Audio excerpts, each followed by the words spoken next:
Good morning, ladies and gentlemen. Today, we gather here for UN CSTD side event, co-organized by WDTA, World Digital Technology Academy. I would like to extend our deepest gratitude to UNCTAD, CSTD, and all of participating organizations and distinguished speakers for their valuable support. In the next hour, our speakers will share their insights of AI in the future, from opportunities to risks. Last month, for the first time in UN history, the General Assembly passed the AI resolution. So first, let's welcome Vice Chairman of CSTD, Professor Peter Major. Thank you. Thank you, Professor Lee. Good morning, ladies and gentlemen. As Professor Lee introduced me, I'm Vice Chair of the CSTD, and it's a great pleasure to greet you here in Geneva at the side event of Shaping the Future of the AI. This is a side event of the Commission on Science and Technology for Development session, the 27th session, and it's I believe it's a real important moment we are witnessing right now. As Professor Lee mentioned, the United Nations General Assembly a couple of weeks ago unanimously endorsed the resolution on AI and paved the way towards the regulation of the artificial intelligence. There are many initiatives in this aspect. Let me just recall the initiative of ethical principles of UNESCO, OECD, and so on and so forth. And there are other initiatives, for instance, the AI for Good of the ITU and 40 United Nations organizations. So I think this event this morning, which unfortunately has been shortened by half an hour, is very important. Without further ado, let's start. Thank you, Peter. 2 days ago, we had the privilege hearing comprehensive address from the United States Undersecretary and the Director of NIST, Dr. Lori LaCassel, on strategic direction of digital technology from a U.S. perspective. Although she could not join us today, she actually made a video. I'm not sure we have a technical difficulty or not. Is Lori's video ready or not? If not, we can skip. So yeah, maybe let's move on first. Yeah, let UN team try to resolve some technical issues. So Google DeepMind has been at the forefront of AI innovation since established in Europe 2012. So it's ready? Yeah, so let's briefly play Lori's video.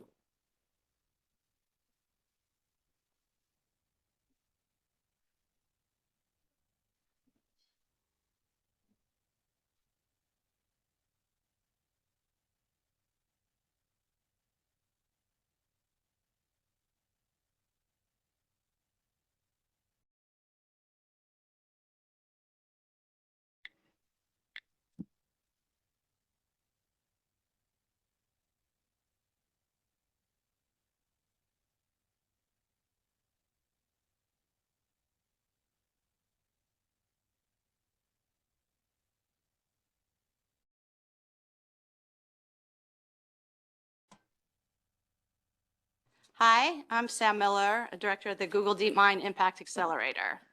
Google DeepMind's mission is to build AI responsibly to benefit humanity. My team takes our technology and expertise and applies it to some of humanity's important unsolved problems. The UN Sustainable Development Goals provide a wide perspective on these problems, which is why we strive to align our efforts with them. I love what I do. That's why a couple of years ago, I moved from California to London to start this team, because I believe in the potential of and the need for AI to create positive social impact. I also firmly believe that for that positive impact to happen, we need to get the right AI tools into the right hands. And that's a big part of where I spend my time. This morning, I'm going to build on my experience to briefly do three things. Give my layperson's explanation of what makes AI a powerful tool for the SDGs, provide a couple of examples of how AI is being used today in support of the SDGs, and end with three things to keep in mind for the rest of the hour. I will apologize ahead of time. There were some slides that would make this much more punchy, but that's not going to happen today. So you'll just have to listen to me. So computers have been solving problems for people for a long time. What makes AI different? And why do I think it's a powerful tool? The difference comes from how they solve the problems. Traditional computers excel at tasks that have rules and goals are clear, and all potential steps can be calculated. AI shines where the problem is too complex for brute force computing, and understanding patterns and developing strategies that aren't explicitly programmed become essential. So I'll take chess as an example. The rules of chess are fairly simple. I know they're not really simple, but for a computer, they're fairly simple and easily defined. And the objective is clear, get to checkmate. So while the potential number of moves is technically very large, computers have had fairly good success in winning at chess. Well, compare that to the game of Go, which is much more complex than chess, with around 10 to the power of 170 possible positions. For those of you like me who can't conceive how big that is, it's more than the estimated number of atoms in the universe big, so way too big to compute. So Go requires subtle, long-term strategy that's also difficult to quantify in simple rules needed for traditional computers. That's where AI excels. It can learn from past games, simulate thousands of new ones to identify patterns and intuition and formulate strategic moves, somewhat like people do. If you're interested in a little more about applying AI to Go, there is a documentary that you can watch for free on YouTube called AlphaGo.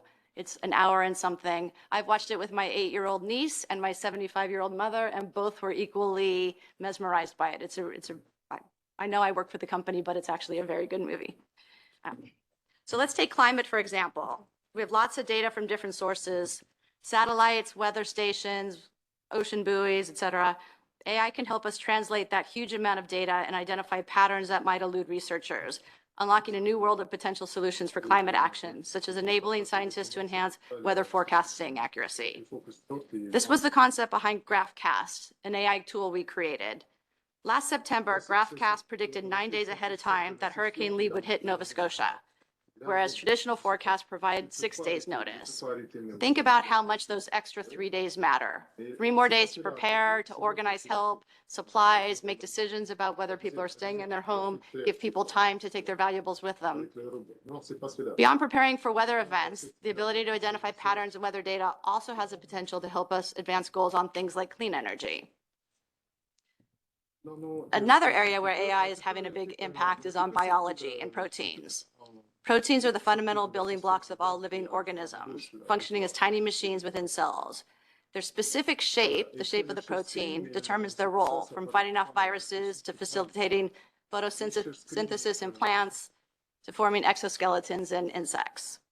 Well, it's not up there, but so one of the things we've known about proteins for a very long time is the amino acid sequence. So if you could see the slide, you would see a long list of amino acids that make up a protein. But that doesn't tell you everything you need to know about it, right? It's not obvious from the list of amino acids what the protein actually looks like. Knowing that what the folded structure looks like is essential for understanding how it works, how an anomaly in the protein could cause a disease, how the protein might respond to medicines, and furthering fundamental biological research. In the past, protein structures were determined by experimentation. Determining the shape of a single protein could take years, and equipment like synchrotrons, which many places don't have. A few years ago, we launched Google DeepMind's AlphaFold, an AI tool that accurately predicts the shape of proteins.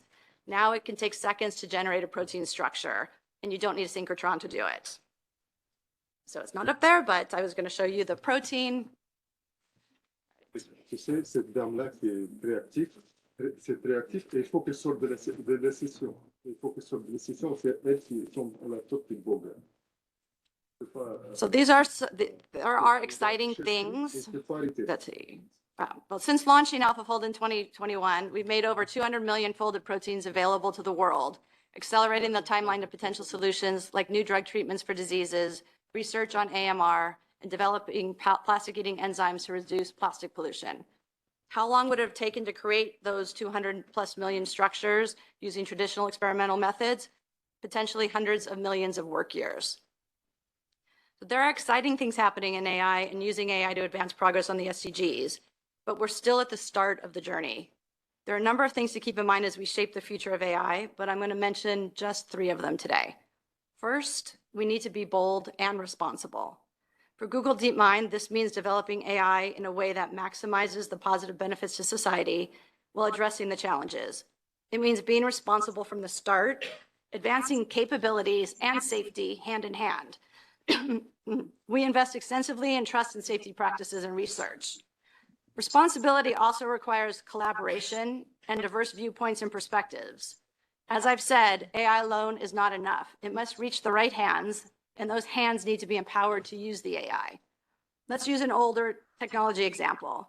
We could give everybody in the world a programmable calculator, but unless we ensure that they have the knowledge to program the calculator, all they're going to be able to do is add and subtract, which is basically what I did when I got a programmable calculator and nobody taught me how to use it. One way to address this for AI is by expanding access to quality AI education. And we have had success doing that globally via targeted initiatives like our Experience AI curriculum, our summer schools, our master's and PhD scholarships, and our fellowship programs. And they're all designed with the goal of enabling a diverse group of people to build, steward, and use AI. We also need to break down barriers to access and reach. For example, when AlphaFold was released, we made it free to use, but we didn't just provide the code because we knew that not all structural biologists have the skills or compute resources. So we partnered with EMBL EBI, the European Molecular Biology Labs, European Bioinformatics Institute, and created the AlphaFold database, where we made folded structures available to everyone. So any researcher could access the structures without needing to understand how to run AlphaFold. After the launch, we engaged with the community of users, and in response to their feedback and our observations, a few months ago, we introduced a no-cost online introductory course on AlphaFold to empower more people to leverage the technology. The second thing I want to mention is data. And in addition to the importance of ensuring diverse and representative data, there's the fundamental need for access to data. The positive impact of AlphaFold was, in part, made possible by the creation of the Protein Data Bank over 50 years ago, and the following movement by the community and publication journals to have experimental protein structures contributed to that data bank. Access to the PDB made training the AlphaFold model possible. In contrast, in many other areas, like climate action, there isn't the same data availability, and the world doesn't have 50+ years to wait for climate solutions. We need to be making progress now. Organizations like Climate Change AI are doing good work there, and we've partnered with them to create and publish an updated comprehensive list of key data sets that could help accelerate AI-driven solutions for climate change. Finally, I may be a techno-optimist. I am definitely a techno-optimist, but AI alone is not going to solve everything. It is powerful, and it's a key tool, but it won't solve our challenges alone. It's not a panacea. It's going to take all our tools and all of us, public, private, academia, NGOs, everybody working together. Thank you. Thank you, Pam.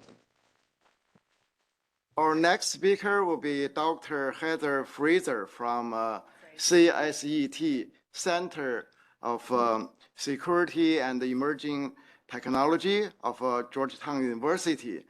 Heather is an expert of AI policy. Probably some of you heard about CEST influenced generative AI influence the industry, including OpenAI. So Heather, very glad you are here, please. All right, thank you. Just a quick correction, it's Phrase, Heather Phrase. Yes, I really appreciate being here to speak with you all. I think over the last year, year and a half, we've seen a big explosion in the capability of AI. What we've been able to get is impressive change in the way they can produce content on text and images and videos. And our first speaker, Sam Miller, talked about all the different ways we are seeing AI being applied in impressive manners. But we're also starting to see ways in which AI is limited and has issues. AI unexpectedly goes awry. We have times when the results it produces are confusing, are inaccurate, and they can even be offensive or harmful. In the future, I do expect a lot of these current limitations to be addressed. I also expect to have new and amazing capability increases from AI, but I also expect more issues.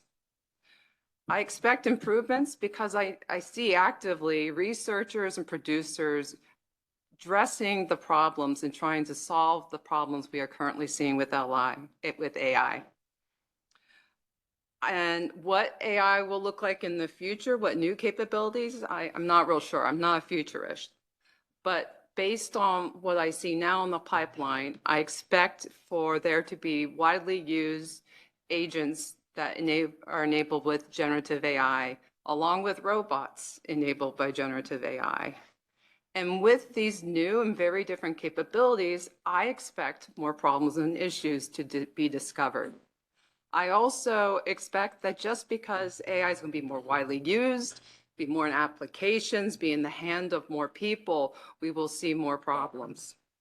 So while I can't predict the future, I feel pretty comfortable saying in the future there'll be more AI and we'll be able to do more for us, but we'll have more problems. And this is unavoidable. So I think the best thing to do is prepare for this future. For preparing, I encourage 3 things. Develop guidance and policy for the selection and use of AI. Monitor for the consequences of AI, and be prepared to adapt. When talking about developing guidance for selection and use, I actually think the community has made a lot of progress. International organizations have coalesced and started producing output. Individual nations are focusing on this, and we have also independent organizations working on this effort. So I think we need to continue along this road and also look for gaps, places where we're not having maybe enough guidance and policy being developed. One of those areas I personally see is in the human-machine teaming. I see a lot of AI harm coming from ineffective policies about when humans work with AI more than just AI on its own. So that's a place where we could use probably a little more focus, and I suspect there's others. Now, when I talk about monitoring AI, I'm talking about the macro level of problems.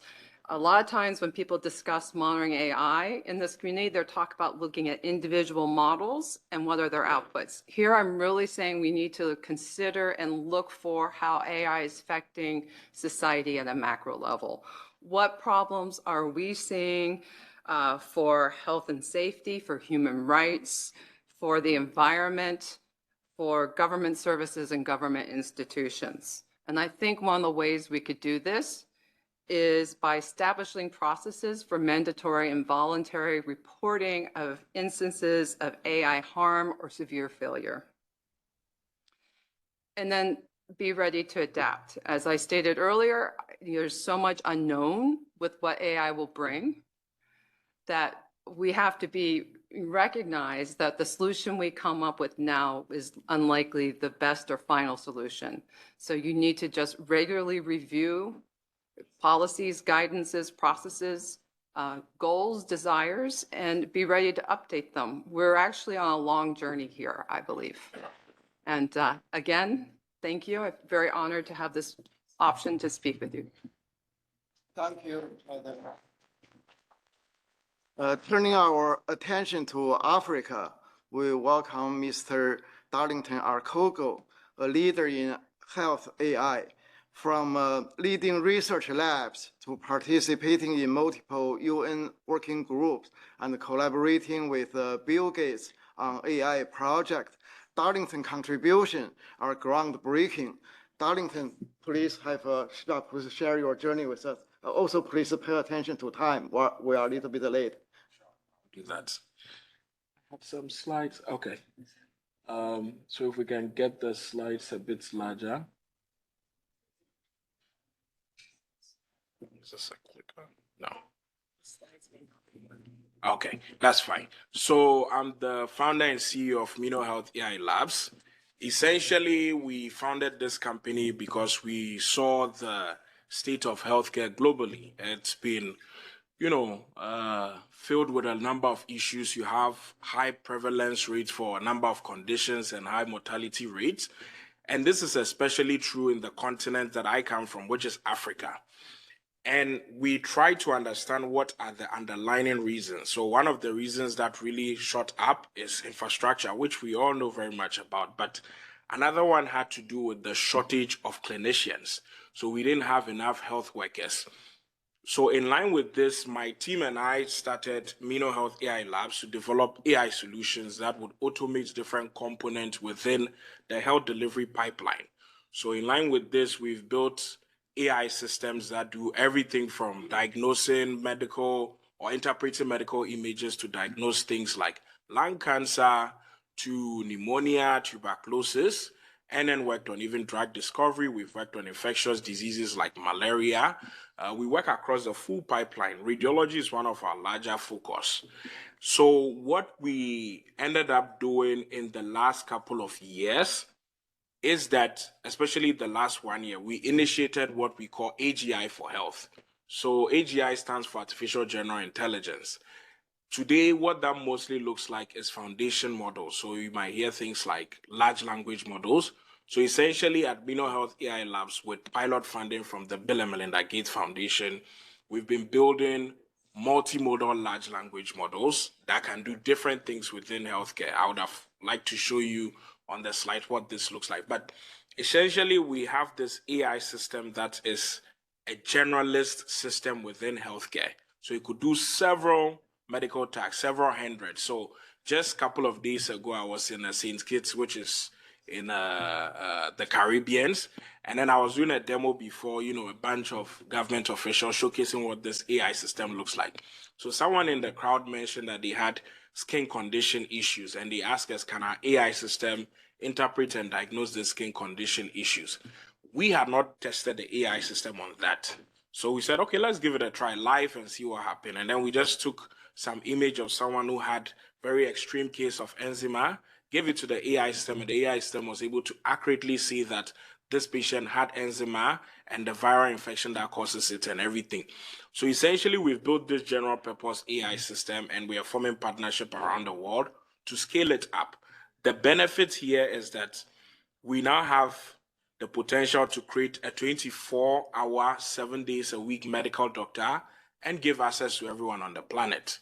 So you can have the best medical doctor. It could be in your pocket, in your laptop, and you have access to it. And so in line with this, some of the partnership we form are bringing us very huge medical data. We have one that is bringing us 6 billion medical records. So we are on par to creating some of the largest AI for health systems in the world. And so I'm very excited about this, and we welcome more collaboration towards solving global health. Yes, thank you. Thank you, Darlington.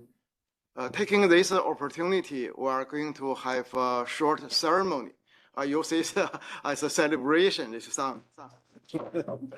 So can we get a screen of our standard and education program? Is ready? It's ready or not? If not ready, we can put it at the end. Okay, yeah, we'll put it to the end. So yeah, let's continue the talk. Yeah, because this ceremony, I'm going to show you the release of AI standards. This is the first universal. Oh, okay, it's here. Okay. So taking this opportunity, WDTA is announcing research results and also release of our AI standards, our training framework, and our courses. I think a lot of people in this room actually participated in this work. Yeah, like Mr. Wang Weiqiang, Mr. Ken Huang, and many experts in this room. Yeah, also those companies on the screen participated in our work group. From industry, a lot of vendors, a lot of universities, also international organizations like NIST, ITU, OWASP. Because we are short of time, so yeah, let's move to the next speaker. Next speaker will be Mr. Weiqiang Wang from China. He actually contributed to one of our AI standards. Mr. Wang, have the floor, please. Thank you. My dear colleagues and respected attendees, hello everyone. My name is Weiqiang Wang from Ant Group. We have heard from Sam and Heather about the capabilities of generative AI and the risks. So let me talk about a little bit how we deal with about generative AI and Group. Let me start quickly by introducing our company, the Ant Group, in a few sentences. Ant Group, born from Alipay, a small tool, is now one of the world's leading internet platforms after 20 years of development. Our vision is to bring small and beautiful changes to the world. We value the people, both our product users and our partners, as the most valuable assets. And we strive to use AI technology to make digital finance and digital life as accessible to more ordinary people and SMEs. For example, in supporting hundreds of millions of transactions simultaneously with 99.9999% of the accuracy and reliability, and less than 1 in 100 millions of this loss rate, we have developed a few core techniques, including distributed database, graph-based computing, privacy, preserving computing, and our in-house developed risk management system. We call it IMAGE, acronym for Interactive Multi-Party Graph and Edge Computing, and also Adversarial AI. All these techniques and infrastructures are developed for more trusted internet services, and of course, is supported by our trustworthy AI, together with other foundational technologies. One example is that Ant Group's project, Tomtit, which uses satellite remote sensing image and AI to predict farmers' production capacity and accesses the credit rating. Currently, it has provided prior credit and unsecured finance credit service to 1.23 million farmers. Another example is like we promote green production and lifestyle through AI, and Group is accelerating the research and promotion of advanced technologies for energy conservation and carbon reduction, and building a green computing system through technologies, including AI, elastic capacity, and green AI. In 2022, Ant Group reduced carbon emission by 62,127.53 tons of carbon dioxide equivalent. With the rise of generative AI, we believe it will release tremendous productivity, and we see that generative AI brings more potential capabilities to bridge the digital divide. At the end of the last year, Ant Group launched Angela, an AI diagnostic companion supported by digital human and large language model. Angela will guide users through the complex medical process, such as appointment booking, registration, and report fetching, etc. It will hopefully make healthcare service more and more convenient to user. On the other hand, we are also highly vigilant about the emerging risks of generative AI, like mentioned by previous header, such as the intellectual property issues, unemployment, and biases. They are all concerned. So we believe the precondition of generative AI being widely and deeply deployed across different industry sectors is that it should be trustworthy. So we need to make it for certain that generative AI is secure, accurate, and professional in critical areas such as finance, healthcare, and legal affairs, etc. So we have established a technology ethics committee and dedicated teams to assess and manage the risks of generative AI, ensuring that it does not harm the interests of humanity and society. In the technical part, we have made some substantial practices on the security and trustworthiness. We developed tools for testing large generative AI models to make them robust and aligned with human values. We have an open platform to provide AI services testing service to the ecosystem stakeholders, and recently released the related standard, like mentioned by Yeo Li, our chairman. So the testing method together with our partners are released. So we have released it, and we believe that our company can play some role in building the trustworthy AI during the process. And also, we want to share our opinions, and we want to help with the companies to help the world to make the. We think the large companies should contribute to the process of developing the secure and responsible generative AI for the responsibilities it undertakes and for the great amount of people it impacts.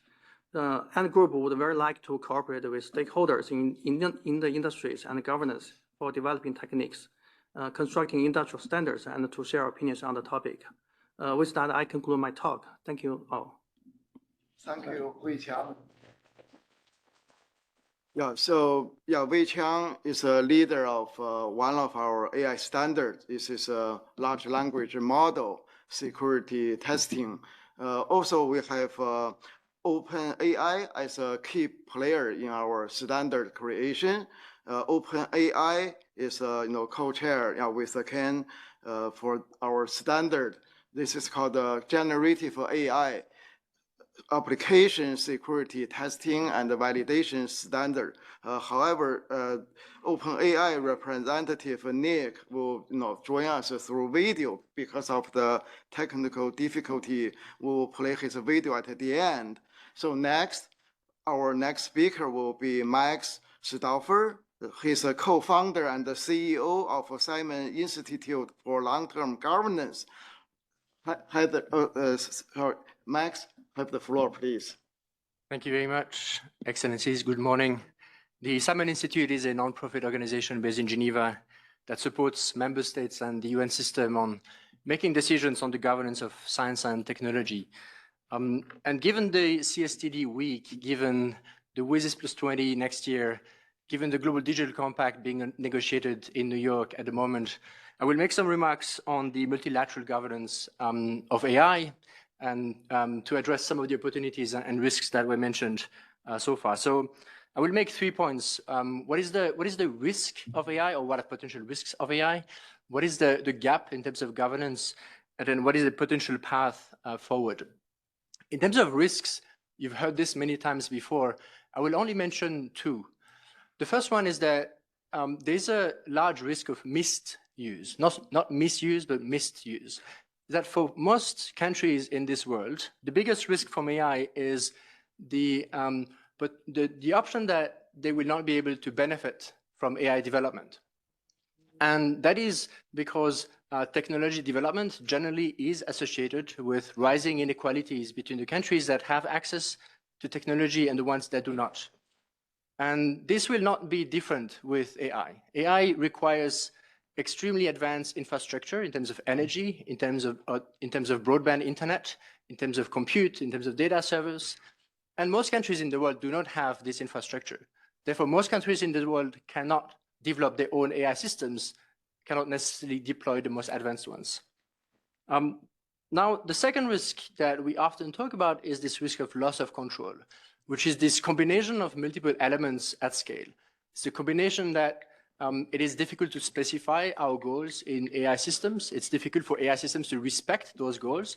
And it is difficult to retrieve why they do not respect those goals. Now, let's assume that we deploy those AI systems at scale in financial systems, in surveillance systems, in the systems that operate interactions between businesses and customers.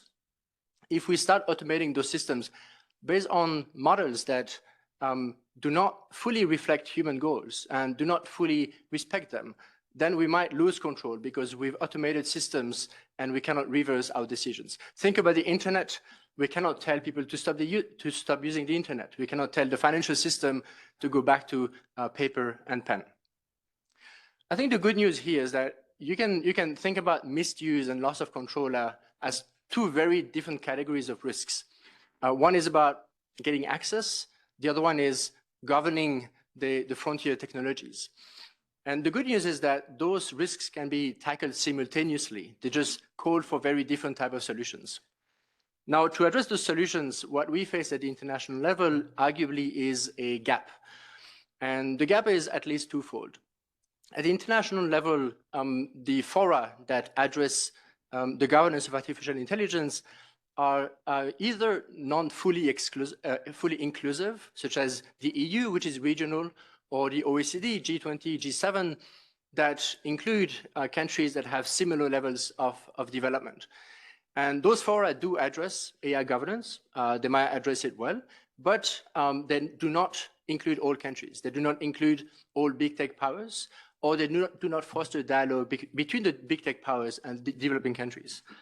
Or the second gap is that when we address AI in inclusive fora, like the UN system in Geneva or in New York, what we generally do is that we focus on the applications of AI. We focus on the applications of AI in peace and security, in human rights, in development, but we tend to not address science and technology, the R&D processes underlying the applications. And for example, only 3% of UN outputs so far have focused on science and technology. So there's a gap somewhere. There's a gap in the UN system where we do not seem to address the underlying processes leading to tech development. Now, the question is how to change that, and is it possible? And that brings me to my third point. What is the potential path forward for governance at the multilateral level? What we arguably need is at least three elements: some level of convergence, some capacity building, and some coordination. In terms of convergence, here what I'm talking about is building shared understanding between member states, shared understanding of what AI is, where it is going, where the risks and opportunities are. For that, typically knowledge consensus mechanisms may be useful. For that, multi-stakeholder dialogues that promote interoperability and exchanges between different actors might be useful. And then standards can crystallize this in terms of definitions, in terms of procedures, and therefore foster some form of convergence between states in a transnational manner. In terms of capacity building, this is going back to my point on the risk of misuse. In terms of capacity building here, what we talk about is building the basic infrastructure in most countries to be able to benefit from AI. And this is in terms of broadband internet access. This is in terms of compute capacity, but also in terms of talent development and teaching digital skills locally so that talent remain in those countries. And the third point was on coordination, is that once we've reduced uncertainty and we've converged on our understanding of the topic, once we've built capacity for more countries to benefit from AI and also to have an interest in the governance of AI, how do we get member states to coordinate the way they govern AI systems? And this is very difficult. This is something we struggle with on most global issues. And here, the desiderata includes a set of norms that member states subscribe to, a set of mechanisms to implement such norms, and then monitor them to make sure that they're respected at national level. Now, the question for you and this week is, where can the CSTD deliver on those elements? Will it deliver on the convergence between states in terms of shared understanding? Will it contribute in terms of capacity building and committing more investments in critical infrastructure? Or will it contribute to coordination? Or is it everything at once? And how is that different from the Global Digital Compact that is also being negotiated at the moment that will arguably tackle the three of them? So food for thought. Thank you very much. Thank you. Our next speaker will be Osama Ruiz. Dr. Osama Ruiz will join us live online. He's a technology chairman of our organization for agriculture development. Can we, connect to Dr. Osama Ruiz?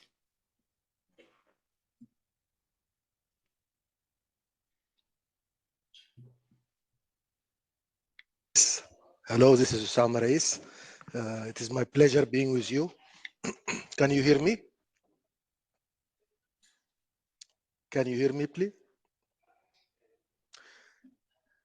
Is my voice clear? Yeah, if you have a headset, maybe it will work out. Let me try my headset. This is yours.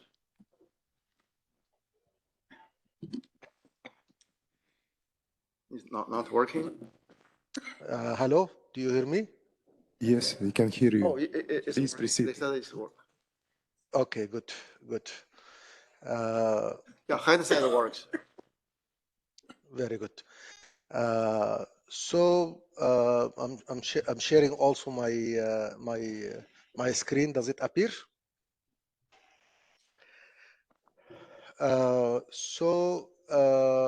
Starting from the beginning, I go back like 30 years ago, while I was building an expert system on diagnosing heart diseases, especially the valve problems.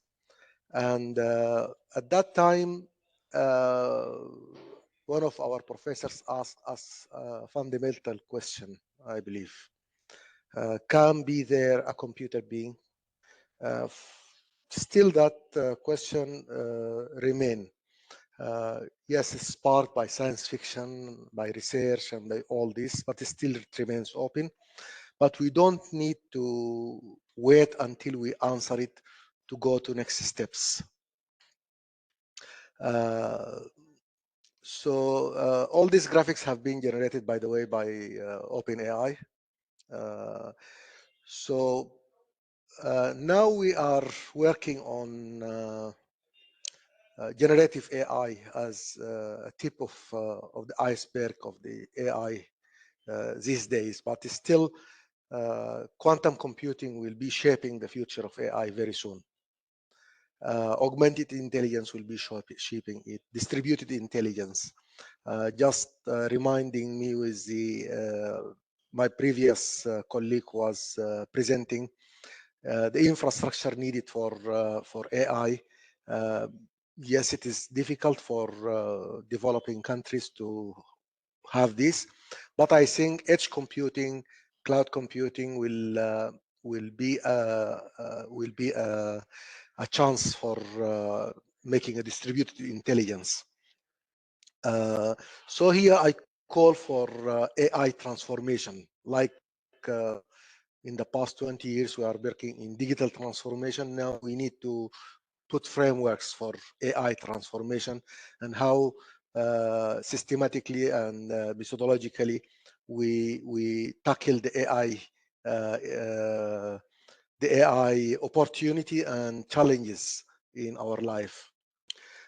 Also, one of the issues that is very serious now is AI bias, which, as you know, all of you come from the training sets and the applications. Thanks for those who have been pioneering, but still we need to train our systems based on different languages, different applications, different cultures. In health, as an example, in health now the training mainly is based on the advanced countries' data. So the bias here is clear. In languages, in all these things, we need to exert more power at the global level into enhancing the intelligence based on data from different cultures, different regions, different civilizations. I go here to what we are doing now. Now we are working on food security modeling. Recent developments in data science open new doors to support a more intelligent and comprehensive planning and decision support in many aspects. This approach uses smart tools applied to food security planning and decision support. and utilize data. We look at the hunger, poverty, inequalities, all these goals. Our project now aims into serving these SDGs, getting data available, open data in climate, in trade, in production, agricultural production, in consumption, and putting it into our engines and trying to give advices, decision support for countries, for cities, for farmers to achieve the food security So I think because issue. we have a time limit, yeah, maybe Yeah, I'm we finished. will I'm just finished now. get I'm finished now. Dr. Reyes I'm finished. now Thank you very talking much. about everything here. Next, we'll play some Yes. videos. Yeah, we couldn't do early. Yeah, how about let's start from. Inviting me today to provide virtual remarks as part of the 27th session of the UN Commission on Science and Tech. Yeah, let's get Laurie's video. Yeah. If not, we can move to next speaker. Standards for digital products and services, especially for AI, a science.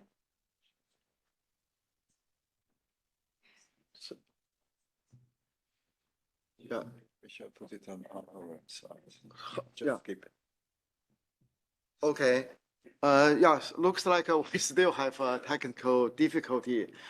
So at the end of this event, we are going to put the video and the slides at the WDTA website.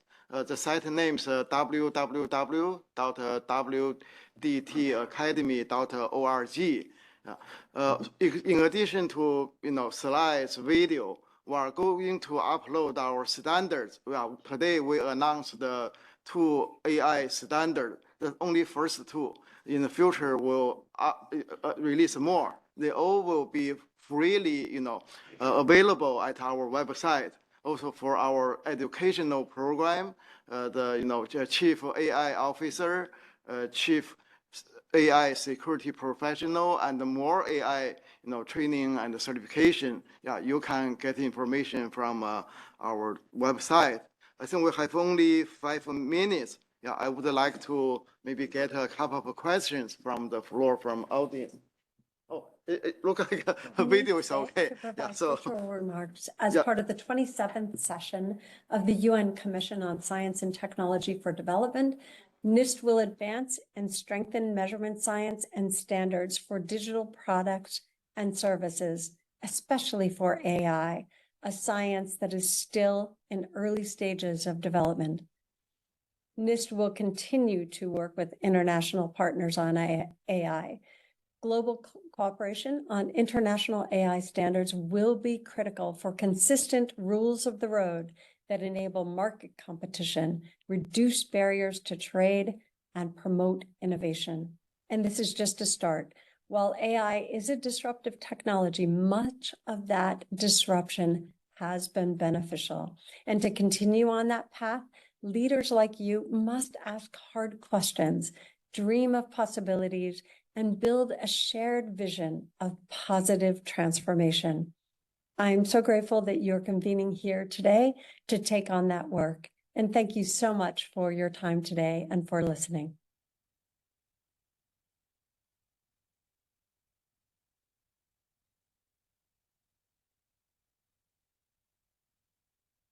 Is a video ready from OpenAI. Yeah, OpenAI, as I mentioned, is a co-chair of our AI STR working group. Hopefully, yeah, our video will work. Around AI safety, and thank you for having me today. I wish I could be there in person to participate in discussions around AI safety and the development of AI capabilities. This is obviously a hot topic in the world, and I'm really excited for the World Digital Technology Academy's release of the generative AI application security testing and validation standard. In particular, many of you may know that OpenAI's mission can be summed up as ensuring that artificial general intelligence, by which we mean highly autonomous systems that outperform humans at most economically viable work, benefits all of humanity. And while we're attempting to move toward building this over time, we'll be releasing AI products along those timelines as well. And in such, we've committed to principles around that. The top one being broadly distributed benefits, and committing that AI products can be used for the benefit of all, to avoid enabling the use of AI to harm humanity or unduly concentrate power. We also are very committed to long-term safety, doing the research required to make AI products and eventually AGI safe, and driving toward the broad adoption of these products. And beyond that, OpenAI is incredibly committed to working with other research and policy institutions and seeking global community in working together around the challenges of making AI safe, secure, and helping create standards and regulations that enable the use of AI in those ways. As such, I am the head of governance, risk, and compliance at OpenAI, and GRC for short. Governance, risk, and compliance is a primary strategy and area that OpenAI is focused on expanding quickly, in that to create these safety standards, as the products expand, the use cases expand, and we scale these products, we absolutely need governance in place ahead of those products becoming more capable, in order to know how to evaluate them and what structures exist to evaluate where the decision points can be made. And we need to document that and build those structures before those AI products become more capable. Secondary to that, we need to manage all of the risk associated with these products and have standards, standard processes, red teams, et cetera, for the products to ensure they're safe, and be able to manage those risks and make risk-based decisions, whether we are releasing a product or deciding to pull a product back or put new safety standards in place or limit a product's capabilities. And finally, compliance is somewhere OpenAI is incredibly leaning in, as compliance is how we take these standards and prove to the world that we're doing what we say we're doing, whether it's through third-party audits or creating transparency around the safety standards that are in place, so that users, the world, governments, organizations can be comfortable with how they implement AI products. So at the end of the day, I think there's a lot of really exciting regulation standards being discussed. I absolutely am excited to be involved with WDTA, with the generative AI application security testing and validation standard, with CSA on their new AI safety standards, among other organizations, in that I think these are conversations we all need to be having regularly, and conversations that are going to lead to better standardization and more flagging of risk through different industries, or places that might need higher regulation, or others that we can take more risk or involve AI in more decision-making over time. So thank you so much for the time. I'm really excited about this, and I hope everybody has a great conference. Sorry, sir, right at 10 o'clock, we run out of time.